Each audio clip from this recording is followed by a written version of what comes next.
नमस्कार। आप सभी को चौथी ग्लोबल क्लासेस में स्वागत है। इस चैनल के माध्यम से हम सिविल इंजीनियरिंग के सभी सब्जेक्ट तथा जनरल मैथमेटिक्स को हम कवर करेंगे। इस चैनल में जो भी वीडियो हम अपलोड करेंगे वो आप तक जल्द से जल्द पहुंच सके, इसके लिए इस चैनल को आप सब्सक्राइब करें, बेल आइकन को प्रेस करें और लाइक करें और ज़्यादा से ज़्यादा अपने दोस्तों को भी शेयर करें।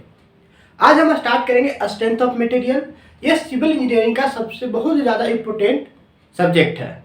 इसमें हम पढ़ेंगे स्ट्रेंथ ऑफ मटेरियल में। देखते हैं, हम स्टार्ट करते हैं बिना देर किए हुए। Strength of material, strength of material में क्या पढ़ेंगे? तो कोई भी बॉडी है, बॉडी के मूवमेंट हो गया, डिफॉर्मेशन हो गया या इंटरनल बिहेवियर होगा, उसके बारे में हम स्टडी करेंगे। तो इसमें क्या स्टडी करेंगे हम? Study of moment, deformation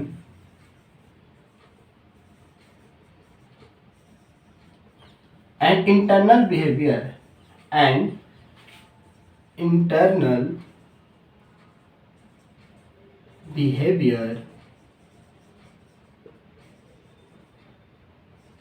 of a body। हमारा कोई भी बॉडी है, उस बॉडी के इंटरनल बिहेवियर, डिफॉर्मेशन और मूवमेंट, ये हमेशा हम स्टडी करेंगे किसमें? स्ट्रेंथ ऑफ मटेरियल में, सोम में। सोम को मिडली डिफाइन कर सकते हैं ट्रिपल एस से। S for strength, S for stiffness and S for stability. सोम को हम डिफाइन कर सकते हैं, करना है तो हम इजिली इसको डिफाइन कर सकते हैं ट्रिपल एस से।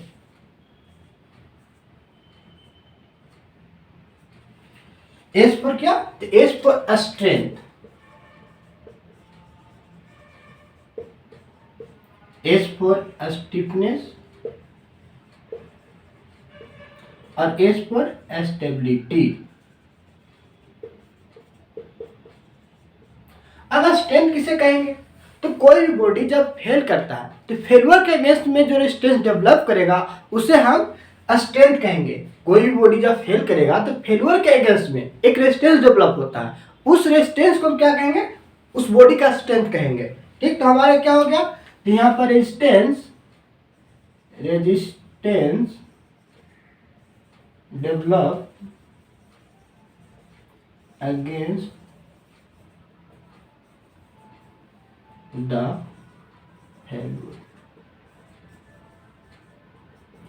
फेलुअर के अगेंस्ट में हमारा जो स्ट्रेंथ डेवलप हो रहा है उसे क्या करें? स्ट्रेंथ। स्टिफनेस किसे कहेंगे? कोई भी बॉडी को जब डिफॉर्म करते हैं तो डिफॉर्मेशन के अगेंस्ट में एक रेजिस्टेंस डेवलप होगा, तो उसे हम क्या कहेंगे? स्टिफनेस कहेंगे। रेजिस्टेंस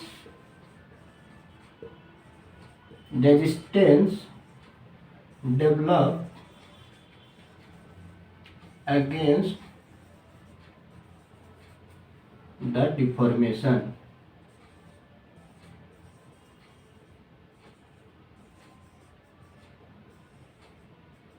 अब बात करते हैं स्टेबिलिटी का।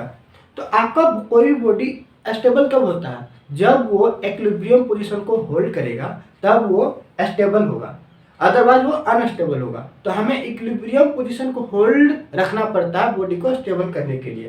तो यहाँ पर हमारा स्टेबल के लिए क्या होना चाहिए? Stability to be in equilibrium.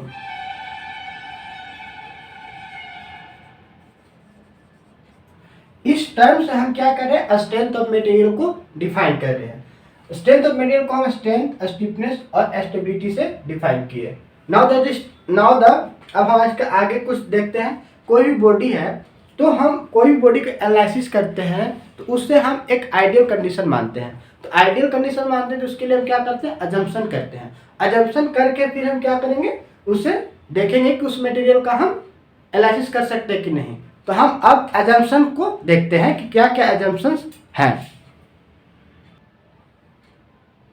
हमारा पहला अजम्पशन है material is homogeneous and isotropic. Material कैसा होना चाहिए? तो होमोजीनियस होना चाहिए और आइसोट्रोपिक होना चाहिए। अब यहाँ पे दो हमारा न्यू टर्म आ रहा है, एक होमोजीनियस और दूसरा आइसोट्रोपिक। ये टर्म के हम देखते हैं कि ये टर्म होता क्या है। फॉर एग्जाम्पल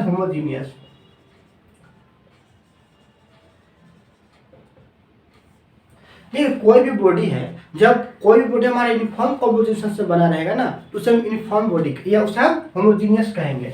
देखिए हमारी ये बॉडी है और ये स्टील है, तो इस स्टील के इस पोर्शन को कट कीजिए, चाहे आप इस पोर्शन को कट कीजिए चाहे इस पोर्शन को कट कीजिए, सभी पोर्शन इस पोर्शन को देखेंगे चाहे इस पोर्शन को हम देखेंगे चाहे इस पोर्शन को देखेंगे, सभी पोर्शन का कंपोजिशन जो होगा वो सेम होगा, यूनिफॉर्म होगा।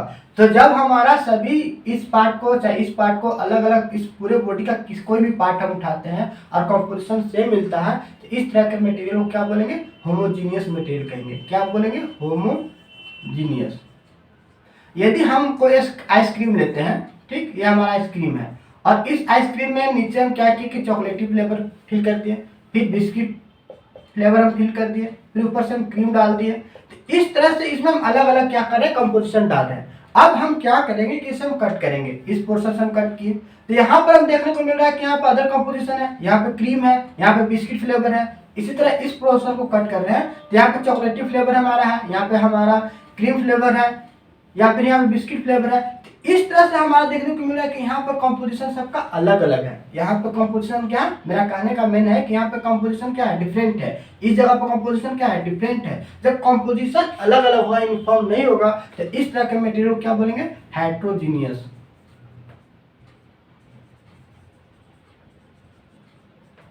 तो आप होमोजीनियस हेट्रोजीनियस समझे।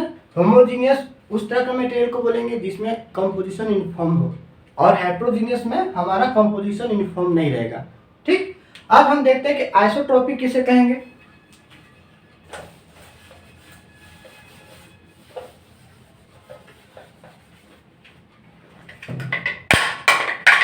देखिए आइसोट्रोपिक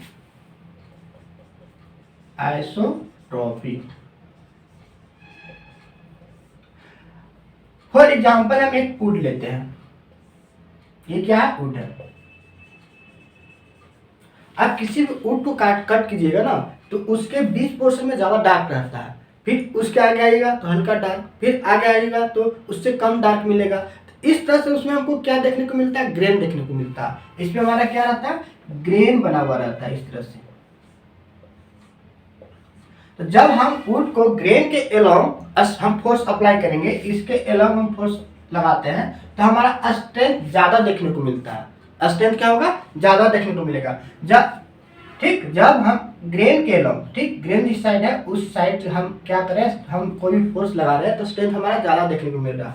बट हम इस साइड हम क्या कर रहे हैं, फोर्स लगा रहे हैं, तो हमारा स्ट्रेंथ क्या हो रहा है, कम हो रहा है। यहाँ पे स्ट्रेंथ क्या मिल रहा है, हमारा लेस।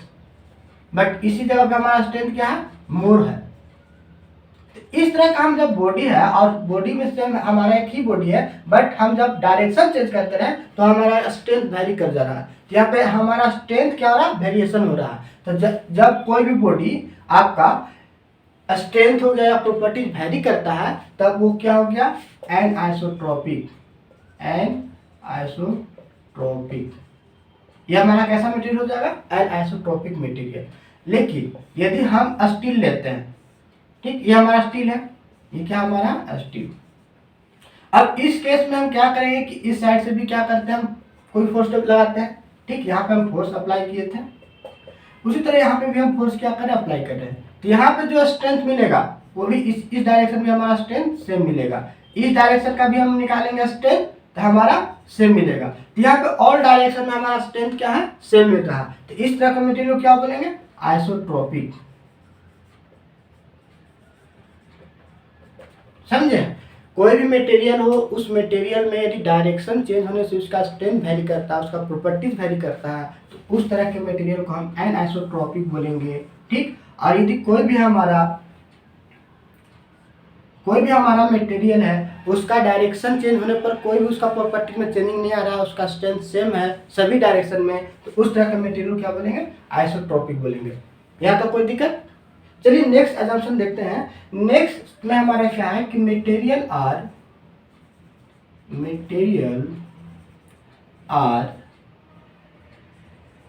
स्ट्रेस विदिन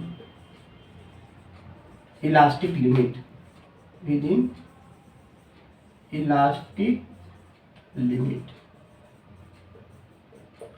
कोई भी मटेरियल को जब हम स्ट्रेस करेंगे तो कहाँ तक करेंगे, with in elastic limit, elastic limit तक।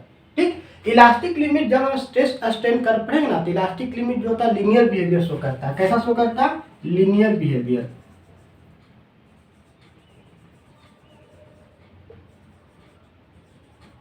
स्ट्रेस स्ट्रेन कर्व हम आगे देखेंगे, उसमें पूरा डिटेल पढ़ेंगे स्ट्रेस स्ट्रेन कर्व। तो स्ट्रेस स्ट्रेन कर्व में जो इलास्टिक लिमिट है वो लीनियर बिहेवियर शो करता है। तो हम कोई भी मटेरियल में जो स्ट्रेस अप्लाई करेंगे वो कहाँ तक अप्लाई करेंगे, लीनियर बिहेवियर इलास्टिक लिमिट तक। यहाँ पर आप स्ट्रेस स्ट्रेन कर्व देखिएगा, स्ट्रेस स्ट्रेन कर्व तो इस तरह से हमारा क्या ग्राफ बनता है, और यहाँ पर इस तरह से। तो ये इलास्टिक लिमिट जो है ना, लीनियर बिहेवियर तक शो करता है। तो हम स्ट्रेस जो अप्लाई करेंगे मटेरियल में वो इलास्टिक लिमिट तक ही करेंगे। ठीक, थर्ड एग्जाम्पशन बोल रहा है यहाँ पर कि superposition principle are follow, superposition principle are follow.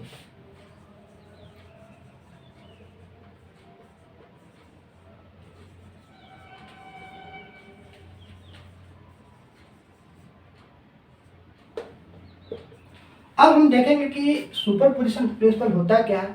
Superposition principal यहाँ लिख दीजिए, प्रिंसिपल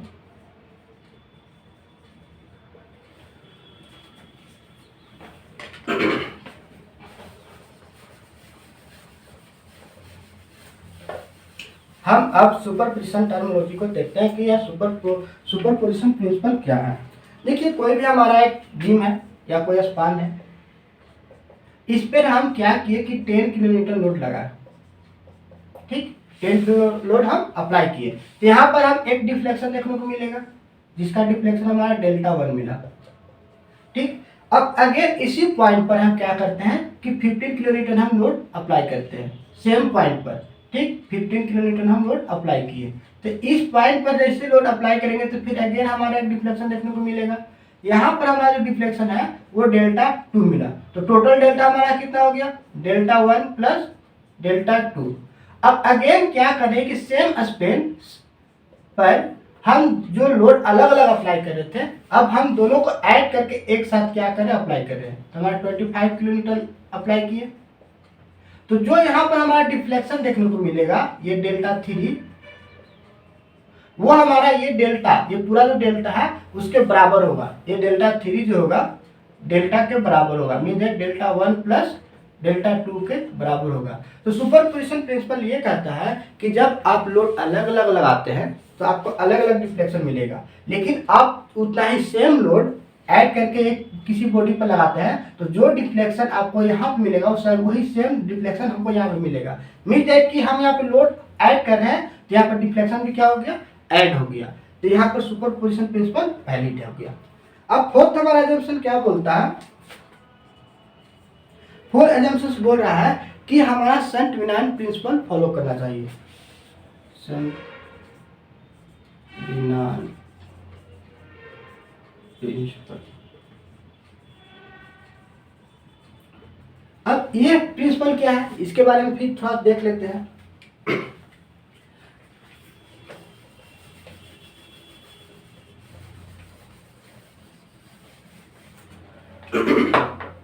देखिए यहाँ पर क्या है ना, सेंट विनायन प्रिंसिपल में कोई एक बॉडी हमारा बीम है, इस बीम पे आप पी लोड अप्लाई करते हैं।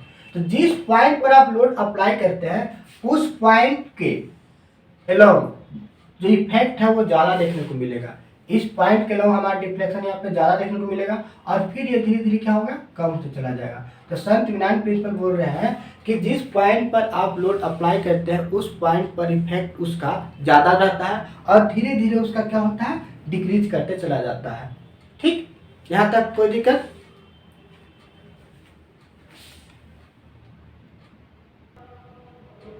चलिए अब हम डिस्कस थोड़ा करते हैं स्ट्रक्चर के बारे में।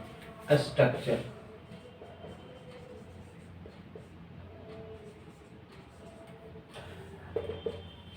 देखिए कोई भी हमारे पास एक बॉडी है, लेट एक बॉडी मान लेते हैं हम, इस तरह का हमारा बॉडी है। अब हम बॉडी है तो इस बॉडी पे हम क्या कर रहे हैं, फोर्स अप्लाई कर रहे हैं। यहाँ पर हम एक फोर्स अप्लाई किए, यहाँ पर हम फोर्स अप्लाई किए, यहाँ पर हम फोर्स अप्लाई किए। जब हम कोई भी बॉडी पर फोर्स अप्लाई करेंगे ये बॉडी उस अप्लाइड फोर्स के अगेंस्ट रेजिस्टेंस डेवलप करेगा, तब ये बॉडी किस चीज में कन्वर्ट हो जाएगा, स्ट्रक्चर में कन्वर्ट हो जाएगा। ठीक, जब हम बॉडी पर फोर्स कोई अप्लाई करते हैं और वो बॉडी हमारा क्या करता है, अप्लाइड फोर्स के अगेंस्ट रेजिस्टेंस डेवलप करेगा, तब वो क्या कहलाएगा, स्ट्रक्चर कहलाएगा। ठीक, यहाँ पे क्या हो रहा है, तो रेजिस्टेंस डेवलप हो रहा है against the applied force, resistance develop against the applied force। तो जब हम अप्लाइड फोर्स के अगेंस्ट में बॉडी रेजिस्टेंस डेवलप करेगा, तब वो बॉडी क्या हो जाएगा, कन्वर्ट क्या कहलाएगा, स्ट्रक्चर कहलाएगा। अब स्ट्रक्चर के कितने टाइप होते हैं, तो स्ट्रक्चर मेनली 3 टाइप के होते हैं, 1 डायमेंशनल, 2 डायमेंशनल और 3 डायमेंशनल। हम इसे 3 पार्ट में बांट दिया, 1 डायमेंशनल, 2 डायमेंशनल और 3 डायमेंशनल।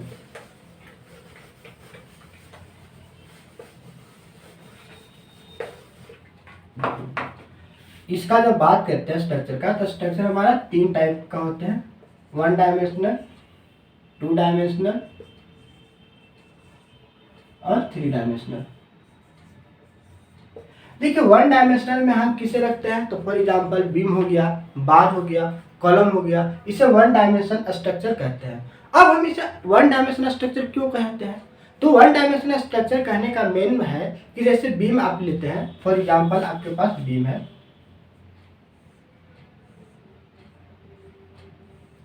तो इसमें क्या देख रहे हैं कि ब्रेथ, ये हमारा क्या ब्रेथ है, ये हमारा थिकनेस है, तो ब्रेथ और थिकनेस के कंपेयर में जो लेंथ है वो काफी ज्यादा है।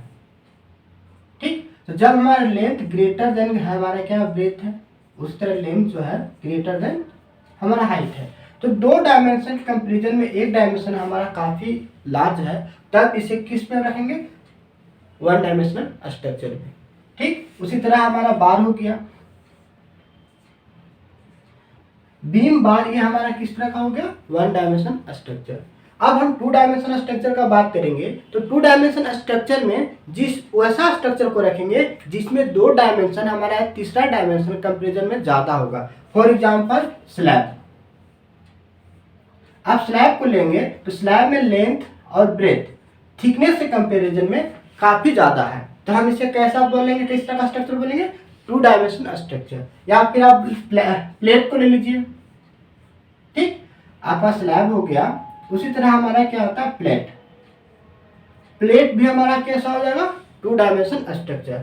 3 डायमेंशन स्ट्रक्चर किसे बोलेंगे, उस तरह का स्ट्रक्चर जिसमें तीनों डायमेंशन लार्ज होंगे। फॉर एग्जांपल फाउंडेशन, हम फाउंडेशन का बात करते हैं, तो फाउंडेशन में हमारा तीनों डायमेंशन क्या है, लार्ज है। यहाँ पर लेंथ हो गया, ब्रेथ हो गया, चाहे हाइट हो गया, ये तीनों को तीनों डायमेंशन लार्ज है। तो इस तरह का स्ट्रक्चर की क्या बोलेंगे हम, 3 डायमेंशन स्ट्रक्चर। तो स्ट्रक्चर हम 3 पार्ट में बांट दिए, 1 डायमेंशनल स्ट्रक्चर में, 2 डायमेंशनल स्ट्रक्चर और 3 डायमेंशनल स्ट्रक्चर। तो मेनली यहाँ पर डायमेंशन को ले रहे हैं, जो कि हमारा यहाँ पर एक डायमेंशन कंपेरिजन में 2 डायमेंशन कम है, तो 1 डायमेंशनल स्ट्रक्चर रखती है।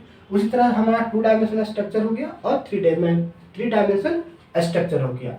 नाउ द डिस्कस, अब हम बीम को देखते हैं कि यहाँ पर बीम है,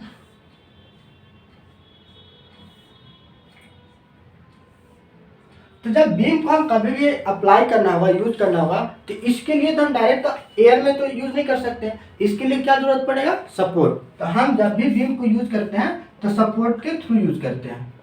ठीक, सपोर्ट के द्वारा हम क्या करते हैं, बीम का यूज करते हैं। अब इस बीम पे हम क्या करते हैं कि एक यूनिफॉर्म डिस्ट्रीब्यूटेड लोड अप्लाई किए, इस पे यूनिफॉर्म डिस्ट्रीब्यूटेड लोड अप्लाई करेंगे तो ये बीम क्या करेगा, बेंड करेगा, इस तरह से बेंड कर गया।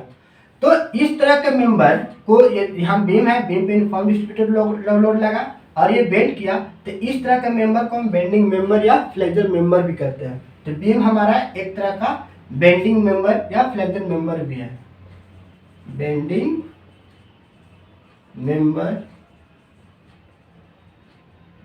या फ्लेक्सर मेंबर। ठीक, यहाँ तक कोई दिक्कत नहीं। आपका बीम किस तरह का मेंबर हो गया, बेंडिंग मेंबर या फ्लेक्सर मेंबर। उसी तरह आप कॉलम है,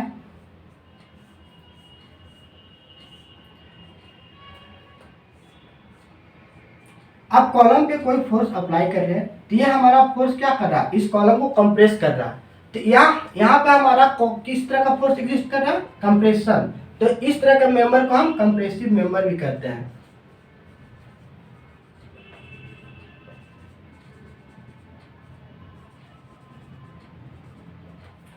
तो बीम हमारा एक तरह का बेंडिंग मेंबर या फ्लेक्सर मेंबर भी कहलाता है, या हम कॉलम को हम कंप्रेसिव मेंबर या कंप्रेशन मेंबर कह सकते हैं।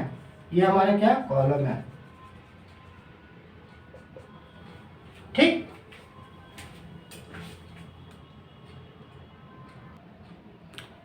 हम डिस्कस किए कि कोई भी बीम को यूज करने के लिए हमें सपोर्ट का जरूरत पड़ता है, सपोर्ट यूज करते हैं।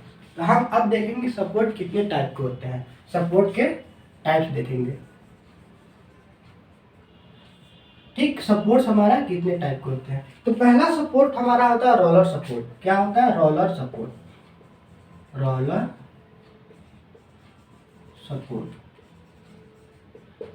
रोलर सपोर्ट का डायग्राम देखिएगा तो इस तरह से आपका इसमें रोलर लगा हुआ रहता है और एक इंड जो है वो फिक्स रहता है। अब इसमें हमारा क्या है, कोई भी बीम अब हमारा है। तो यहाँ पर देख रहे हैं कि यहाँ पे क्या है, रोलर लगा हुआ है, एक इंड हमारा फिक्स है। तो अब इसमें कोई भी यहाँ पर फोर्स अप्लाई करते हैं तो ये आगे को क्या करेगा, मूव कर जाएगा। या आगे को क्या करेगा, मूव करेगा। या इस साइड हम कोई भी फोर्स लगाते हैं तो इस साइड क्या करेगा, वो मूव करेगा। यदि हम यहाँ पर इस साइड से फोर्स अप्लाई करेंगे तो इस साइड से भी क्या करेगा, वो मूव करेगा। तो यहाँ पर जब हम फोर्स अप्लाई कर रहे हैं तो हॉरिजॉन्टल डायरेक्शन में क्या हो रहा है, मूव कर रहा है। तो जब हमारा मूवमेंट अलाउ होगा तो रिएक्शन डेवलप नहीं होगा। उसी तरह हम इस पे कोई फोर्स अप्लाई करते हैं, ठीक। तो यहाँ पर कोई भी हमारा थीटा एंगल से क्या कर जाएगा, ये मूव करेगा, क्योंकि यहाँ पिन जॉइंट लगा हुआ है। तो ये क्या होगा, थीटा एंगल से मूव कर गया। तो जब इस बीम पर, ठीक, कोई फोर्स अप्लाई कर रहे हैं तो थीटा एंगल से मूव कर रहा है, तो यहाँ पर मूवमेंट क्या हो जा रहा है, रिलीज हो जा रहा है। तो यहाँ पर भी कोई रुकावट नहीं आ रहा है, तो ये भी फ्रीली मूव कर रहा है, तो यहाँ पर भी कोई रिएक्शन डेवलप नहीं होगा। बट ये इन हमारा क्या है, फिक्स है। तो इस पर यदि हम कोई फोर्स अप्लाई करते हैं तो ऊपर की ओर मूव करेगा, नहीं मूव करेगा। यदि नीचे से हम फोर्स अप्लाई करते हैं तो यहाँ नीचे की ओर वो नहीं मूव करेगा। यहाँ पे मूवमेंट अलाउ नहीं है, तब यहाँ पे क्या होगा, रिएक्शन डेवलप होगा। यहाँ पे क्या होगा, रिएक्शन हमारा डेवलप होगा। तो रिएक्शन हमारा कब डेवलप होता है, जब हमारा मोमेंट अलाउ नहीं होता है। तो reaction will come, reaction will come when moment is not allowed। जब हमारा मोमेंट अलाउ नहीं होगा तब हमारा क्या होगा, रिएक्शन डेवलप होगा। तो यहाँ पर तीन था, एक हमारा वर्टिकल डायरेक्शन, हॉरिजॉन्टल डायरेक्शन और एक हमारा इस पॉइंट पे मोमेंट। तो इस यदि हम बात करें तो वर्टिकल डायरेक्शन में हमारा क्या हो रहा है, रिएक्शन डेवलप हो रहा है। बट हॉरिजॉन्टल डायरेक्शन में हम कोई भी फोर्स अप्लाई करें तो आगे की ओर मूव कर रहा है, तो यहाँ पे कोई भी रिएक्शन नहीं आ रहा। इसी तरह इस पिन ज्वाइंट पर हम कोई भी फोर्स अप्लाई करें तो यहाँ पे हमारा क्या हो रहा है, मूवमेंट रिलीज हो जा रहा है। तो यहाँ पे भी कोई रुकावट नहीं हो रहा, तो यहाँ पे भी हमारा कोई रिएक्शन नहीं आ रहा। तो इस रोलर सपोर्ट में हमारा कितना रिएक्शन हो गया, तो रिएक्शन हमारा यहाँ पर हो गया 1। कितना रिएक्शन हो गया, 1। अब बात करते हैं यहाँ पे डिग्री ऑफ फ्रीडम का। तो डिग्री ऑफ फ्रीडम क्या होगा, जो हमारा पॉइंट, जैसे हॉरिजॉन्टल डायरेक्शन में हमारा कोई भी रुकावट नहीं है, वो पूरी तरह फ्री है आगे पीछे कहीं भी जाने के लिए, ठीक। तो इजिली क्या हो रहा, आगे पीछे जा रहा है। तो इस जगह पे हमारा क्या है, डिग्री ऑफ फ्रीडम है। इसी तरह यहाँ पर भी क्या है, उसका डिग्री ऑफ फ्रीडम है। यहाँ पे डिग्री ऑफ फ्रीडम कितना हो गया, 2 हो गया। यहाँ तक कोई दिक्कत। रोलर सपोर्ट में रिएक्शन हमारा हुआ 1 आया और डिग्री ऑफ फ्रीडम 2 आया।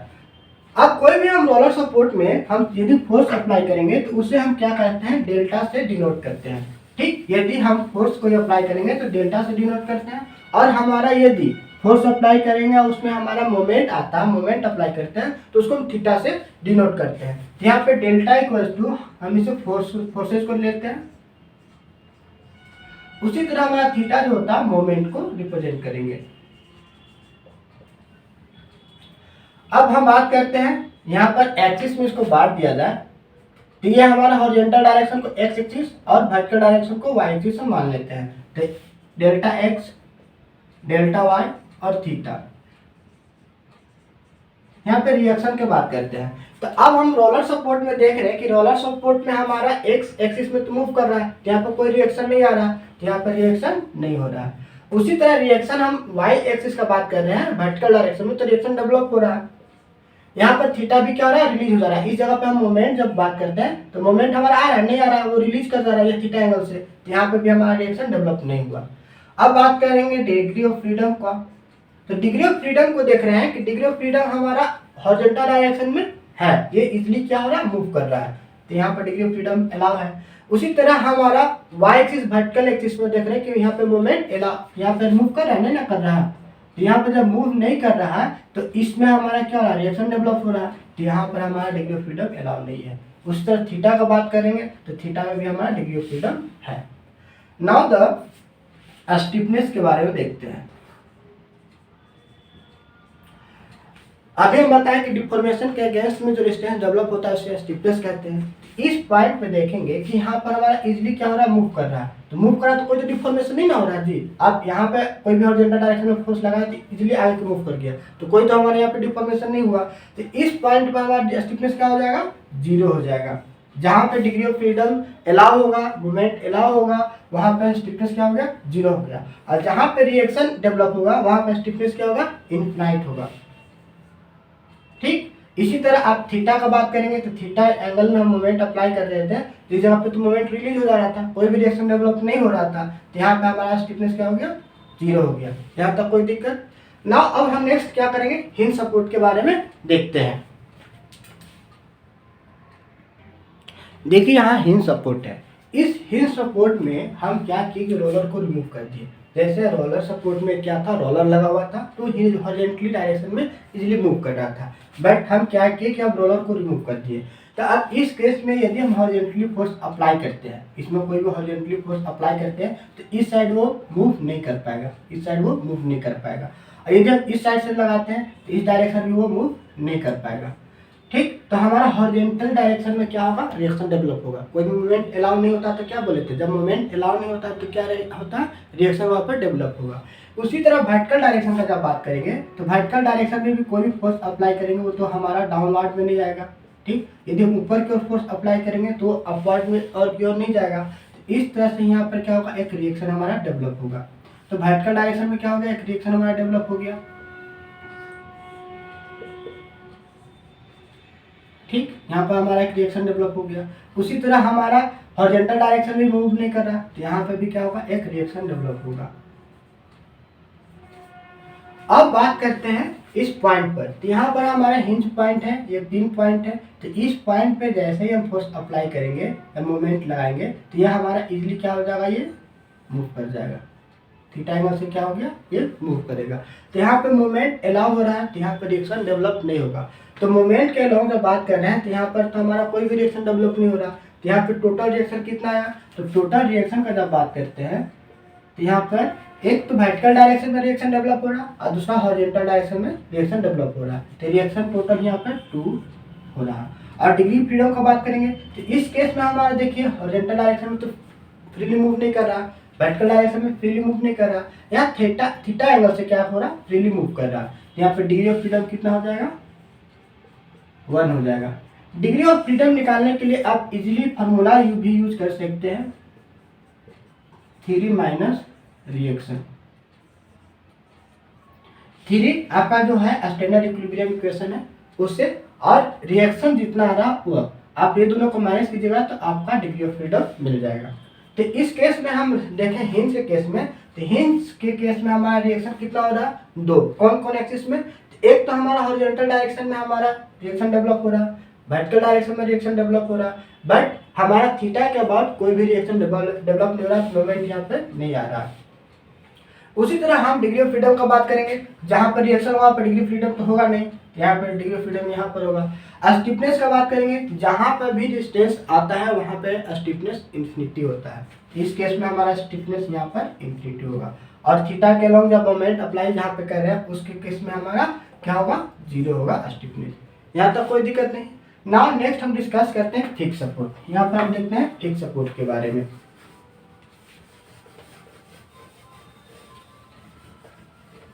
देखिए फिक्स सपोर्ट में क्या होता है ना कि इस तरह का फिक्स सपोर्ट को डायग्राम है, ये हमारा फिक्स सपोर्ट है। तो फिक्स सपोर्ट में इससे हम जब देखेंगे कि ये जब बीम स्टार्टिंग में बनता है इस तरह से बनता है। क्या पास जो बार होता है ना वो कनेक्टेड होता है। ये हमारा बार आ गया।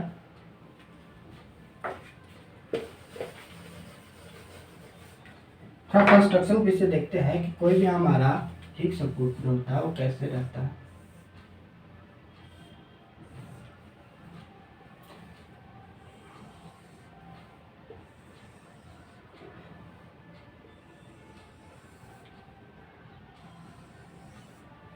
इस तरह से क्या होता है, यहाँ पर इसमें रिंग लगा रहता है।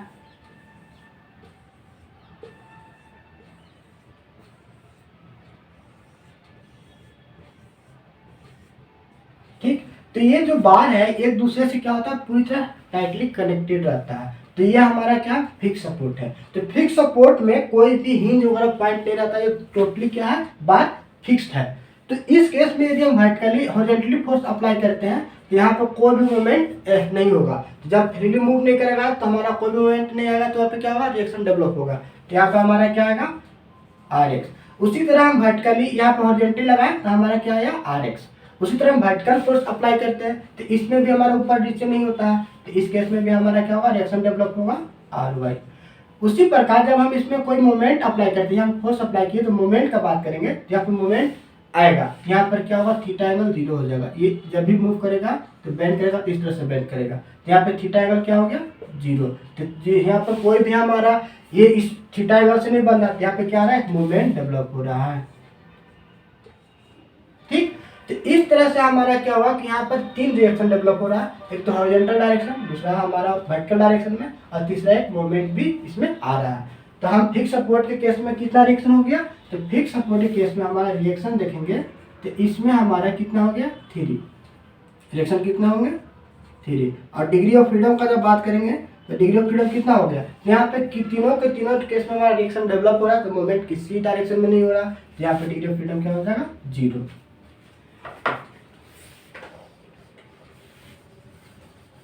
अब यहाँ पे हम फिक्स सपोर्ट का देखते हैं कि फिक्स सपोर्ट में रिएक्शन कहाँ कहाँ आ रहा, तो हॉरिजॉन्टल डायरेक्शन भी आ रहा, वर्टिकल डायरेक्शन भी आ रहा और थीटा भी, यहाँ पे मोमेंट भी आ रहा है। तो हमारा तीनों रिएक्शन आ रहा है। डिग्री ऑफ फ्रीडम किसी डायरेक्शन में नहीं है। स्टिफनेस का बात करेंगे तो तीनों डायरेक्शन हमारा क्या है रिएक्शन है, तो यहाँ पर तीनों डायरेक्शन में हमारा क्या हो जाएगा एक्स एक्सिस वाई एक्सिस और थीटा, तीनों में हमारा स्टिफनेस इन्फिनिटी हो जाएगा। यहाँ तक कोई दिक्कत नहीं। अब हम नेक्स्ट पढ़ते हैं गाइडेड रोलर। ये हमारा थर्ड हो गया फिक्स सपोर्ट।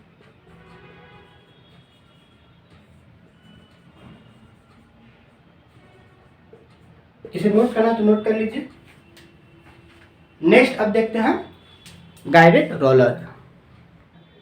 ये गाइडेड रोलर में क्या है ना कि जब हम इस पे हॉरिजॉन्टल फोर्स अप्लाई करेंगे ठीक, इसलिए यहाँ पे रोलर लगा हुआ तो आई को इजीली मूव कर जाएगा। या इस साइड से हम यदि कोई फोर्स अप्लाई करते हैं तो ये हमारा लेफ्ट साइड हमारा इजीली मूव करेगा। इस केस में हमारा क्या हो गया कि हॉरिजॉन्टली ये मूव कर रहा है। ठीक, तो हमारा हॉरिजॉन्टल डायरेक्शन में मूव हो रहा है, तो हमारे यहाँ पर ये भी इधर भी मूव कर रहा है, इस साइड भी मूव कर रहा है, तो यहाँ पे भी हमारा मूवमेंट अलाउ है, तो रिएक्शन डेवलप नहीं हो रहा है। उसी तरह हम वर्टिकल डायरेक्शन का बात करेंगे तो वर्टिकल डायरेक्शन में दोनों को दोनों इन हमारा क्या फिक्स है। तो इस केस में क्या होगा कि यहाँ पर हमारा रिएक्शन डेवलप होगा, क्योंकि ये तो ऊपर अप एंड डाउन मूव नहीं कर रहा, जब मूवमेंट नहीं होगा वहाँ पे क्या होगा रिएक्शन होगा। उसी तरह इसमें हमारा क्या होता है एक मोमेंट भी आएगा, क्योंकि ये दोनों तरफ फिक्स है, तो इस पर कोई भी हम मोमेंट अप्लाई करेंगे तो ये ऊपर की ओर भी या थीटा से मोमेंट नहीं होगा। तो इस तरह से यहाँ पर हमारा क्या होगा एक मोमेंट भी डेवलप होगा। तो इस केस में हम क्या देखें कि 2 रिएक्शन डेवलप हो रहा है और एक हमारा डिग्री ऑफ फ्रीडम है। यहाँ पे रिएक्शन कितने हो गए, रिएक्शन हमारा 2 हो गया और डिग्री ऑफ फ्रीडम कितना हो गया 1 हो गया। ठीक, यहाँ तक कोई दिक्कत नहीं। उसी तरह जब हम बात करते हैं स्लाइडर का, स्लाइडर सपोर्ट, स्लाइडर सपोर्ट देखिए स्लाइडर सपोर्ट कुछ भी नहीं है, जस्ट इसको किए हमारा हॉरिजॉन्टल डायरेक्शन में लग रहा है, इसको क्या कीजिए कन्वर्ट करके वर्टिकल डायरेक्शन में कर लीजिए इस तरह से।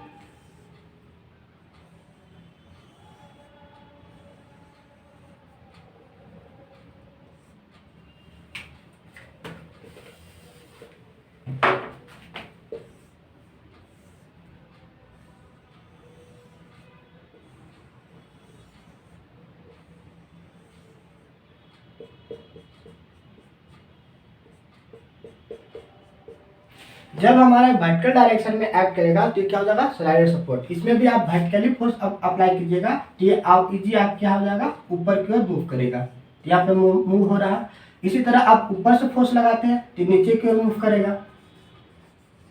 इसमें हमारा क्या है कि वर्टिकल डायरेक्शन में क्या हो रहा है, इजीली मूवमेंट हो रहा है, लेकिन हॉरिजॉन्टल डायरेक्शन में आप क्या कीजिएगा, कोई भी फोर्स अप्लाई कीजिएगा तो ये मूव नहीं करेगा, तो यहाँ पे क्या होगा, रिएक्शन डेवलप होगा। उसी तरह हमारे यहाँ पर एक क्या होगा, मूवमेंट डेवलप होगा, क्योंकि हमारे यहाँ थीटा एंगल से तो कोई भी चेंजिंग मूव नहीं करेगा, तो जब थीटा एंगल 0 हो जाएगा तो यहाँ पे क्या होगा, एक मूवमेंट डेवलप करेगा। तो इस केस में रिएक्शन कितना आ रहा है, रिएक्शन हमारा एक तो हमारा हॉरिजॉन्टल डायरेक्शन में, एक हमारा मूवमेंट, तो रिएक्शन 2 हो गया, और डिग्री ऑफ फ्रीडम कितना हो गया, 1 हो गया। अब स्टिफनेस का बात करेंगे तो स्टिफनेस हमारा यहाँ पर क्या, हॉरिजॉन्टल डायरेक्शन क्या हो जाएगा, 0 हो जाएगा, वर्टिकल डायरेक्शन में क्या होगा, इनफिनाइट, और हमारा मोमेंट के लंब क्या होगा, थीटा के लंब, तो हमारा स्टिफनेस वहां पर इनफिनाइट हो जाएगा। उसी तरह स्लाइडर सपोर्ट में बात करेंगे स्टिफनेस के केस में, तो हमारा हॉरिजॉन्टल डायरेक्शन में स्टिफनेस क्या होगा, इन्फिनिटी होगा, क्यों, क्योंकि रिएक्शन डेवलप हो रहा है। वर्टिकल डायरेक्शन में इजीली मूव कर रहा है तो वहाँ पर स्टिफनेस क्या हो जाएगा, 0 हो जाएगा। और मोमेंट के अलावा देखेंगे स्टिफनेस, तो वहां पर भी क्या होगा, हमारा स्टिफनेस इन्फिनिटी हो गया। यहाँ तक कोई दिक्कत नहीं।